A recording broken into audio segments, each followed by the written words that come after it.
Hey everybody, I'm Tim Ward and welcome back to Garden Sense.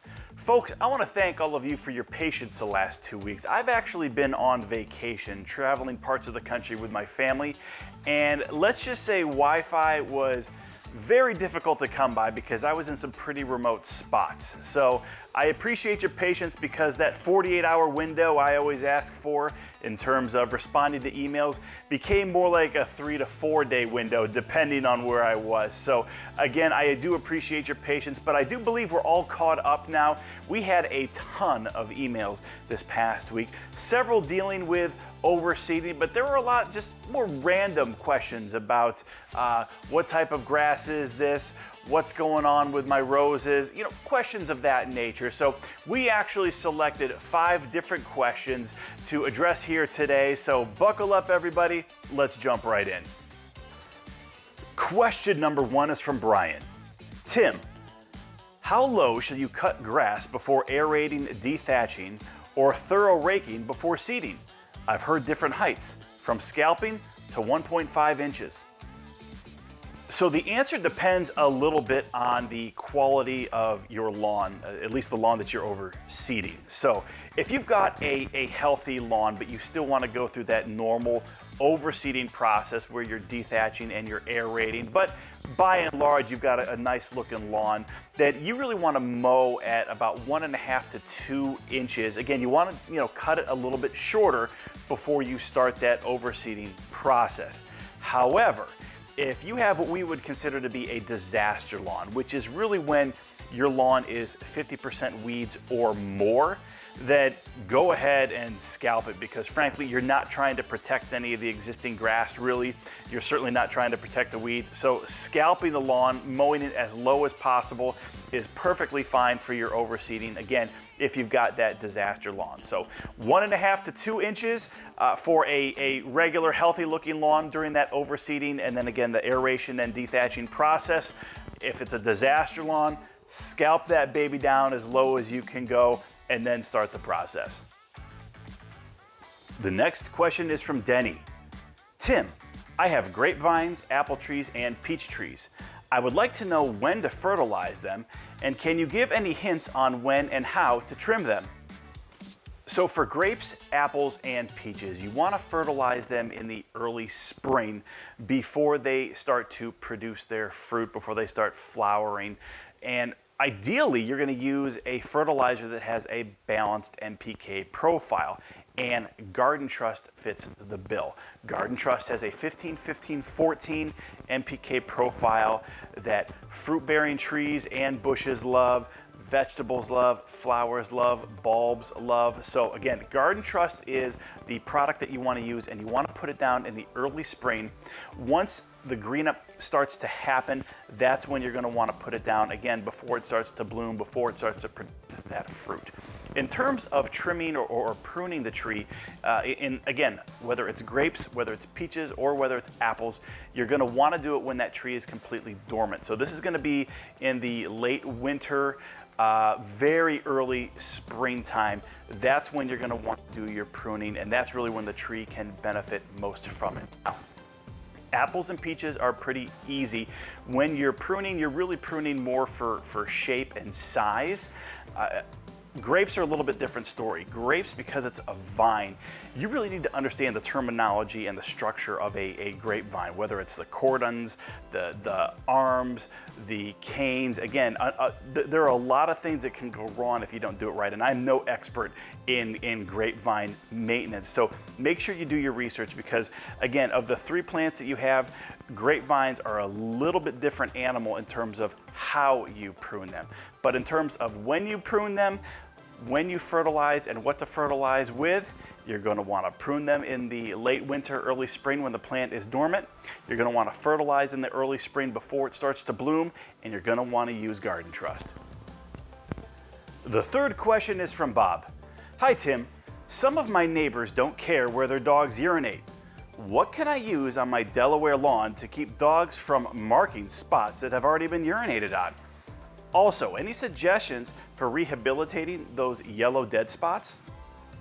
All right, well, I'm sorry to hear about your struggles with your neighbors. Unfortunately, it is a very common problem in the United States for dogs peeing in other people's yards to mark their territory. So believe it or not, I get this question a couple of times a year. Now, here's what I typically recommend. Obviously, you don't want to hurt the animals, so we always recommend using something like Repels All. Repels All is a good product because it's not harmful to the animal, but it smells bad to the animal. It tastes bad to the animal, especially if you're dealing with animals that are dogs that might eat grass, animals that are eating flowers, things like that. But also it can cause a mild irritation to the eyes. So in short, if a dog's gonna come into that area to do its business in the same spot it's always been doing that, and it gets a whiff of this stuff, it's not gonna like it, and hopefully it's going to leave. Now the bad thing about Repels All is typically you're gonna have to make multiple applications. So follow the directions on the label. Again, you can pick it up over at rosensonline.com. We've actually just gone out of stock on the granules, but you are able to find Repels All in a liquid form as well if that's something that interests you. So what I would do is I would actually put it around the spot that they've been doing their business, and if possible, depending on the size of your yard, you may even want to put it on the perimeter where you think that the dogs are entering your property. Now, in terms of reviving those areas, honestly, I would put down Kickstart, and I would put it down probably once a week until you see the grass start to recover. Obviously, if you are using turf trust, lawn fertilizers in your lawn, that's gonna help a lot green those areas up. But if they're coming back to this area daily, you're gonna need to give it something a little bit more than just turf trust. It needs something that's really gonna, no pun intended, kind of kickstart the lawn. And Kickstart is really the ideal product for that. Again, Kickstart and Repels All are available over at rosensonline.com. Question number 4 is from David. Hi, Tim. I live in Burke, Virginia, and I have grass donuts of various sizes that have appeared over the last several weeks. Please advise. The dreaded lawn donuts. This is called summer patch, and if it's going to occur, it's going to occur during periods of really high humidity and when the temperatures are exceeding 85 degrees. So being from Burke, Virginia, I'm not surprised that this has kind of reared its ugly head. The good news is you can clear it up pretty easily, and we recommend Bio Advanced Fungus Control for Lawns. It's available over at Rosens Online. This is a real versatile fungus control product. It'll clear up just about anything that, from a fungus perspective, that your lawn may be experienced, but it works really well on summer patch. So again, Bio Advanced Fungus Control for Lawns available over at rosensonline.com.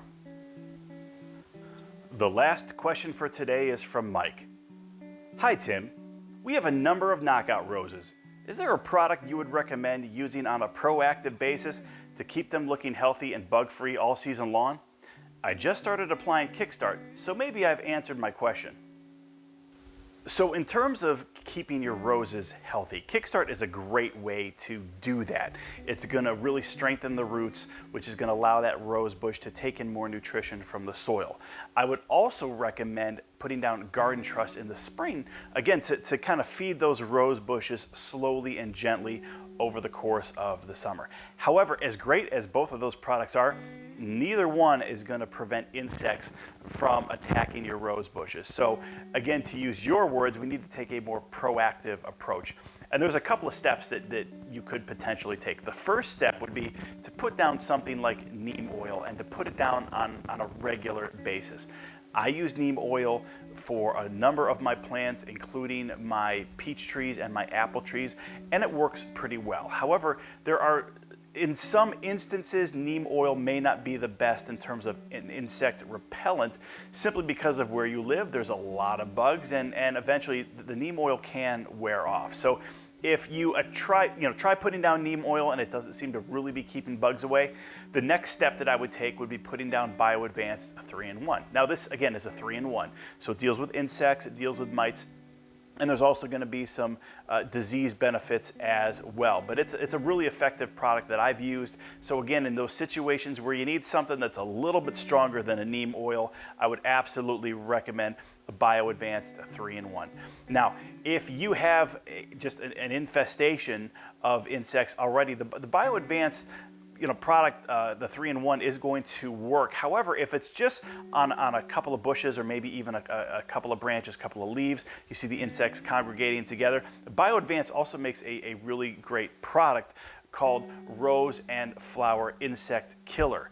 Again, this is a very effective product. I would highly recommend you use this. It comes in a spray bottle, which is even better because you can just walk over to the impacted areas and spray it directly on the insects in question, as opposed to needing to douse down all the bushes. So again, Kickstart is a great start. Would definitely recommend putting down garden truss in the early spring.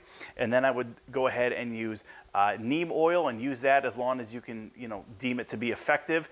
That's not working, you can upgrade to that BioAdvance 3-in-1. And then for really some spot killing, I would definitely recommend BioAdvance Rose and Flower Insect Killer. And again, all of these products are available over at rosensonline.com. All right, folks, just a couple final thoughts here. Guys, don't forget, our fall feeding frenzy is going on right now over at rosensonline.com. Guys, this is 3 bags of either the Turf Trust lawn maintenance fertilizer or the Turf Trust professional starter formula. It comes in 5M sizes, the 10M sizes, and again, you're going to get savings on the product itself. It also qualifies for free shipping. So head over to rosensonline.com because again, coming up around Labor Day is when we recommend that 3rd feeding of Turf Trust. And again, taking advantage, think ahead to that 4th feeding that's going to occur in that early November time frame. So buy for the upcoming Labor Day feeding, go ahead and buy for that 4th and final feeding. Take advantage of the savings while we're running this promotion. Now, if you're not overseeding, the other thing you can start thinking about in the next month or so is going to be controlling those weeds. So picking up some Dimension, picking up some Gallery is something that can be very effective to put down in the fall. It's going to take care of some of those kind of winter weeds, and it's going to really help you keep your lawn in a really good position as we enter into 2024 and into the spring in terms of helping you control those weeds. So again, Gallery or Dimension, obviously both are available over at rosensonline.com. And now, folks, I've said it a lot. I talked about July, I talked about August, but there are still some hot days that we're all experiencing here in September. And if that applies to you, again, putting down a couple applications of Kickstart isn't a bad idea. Again, Kickstart is designed to really strengthen the root system of your lawn, but you can also use it for your trees, your shrubs, your plants. If you've got any mums that you're going to be putting out for the fall, Kickstart is great for them as well. Folks, as always, we really appreciate the time that you dedicate to this program each and every week. Again, I want to thank you for your patience as I was dealing with some significant email issues the last 2 weeks, just not having Wi-Fi access consistently. So appreciate your patience as I tried to work my way through the couple hundred emails that I got over the course of the last couple weeks here. So really, really appreciate it. Again, if you have questions, please don't hesitate to email me directly, tim@rosensonline.com. If I'm not on vacation, I always try to answer within 48 hours, but even if I can't get it within that window, we answer each and every email that comes across our desk. Thanks again, folks. We hope you have a fantastic rest of the week. God bless.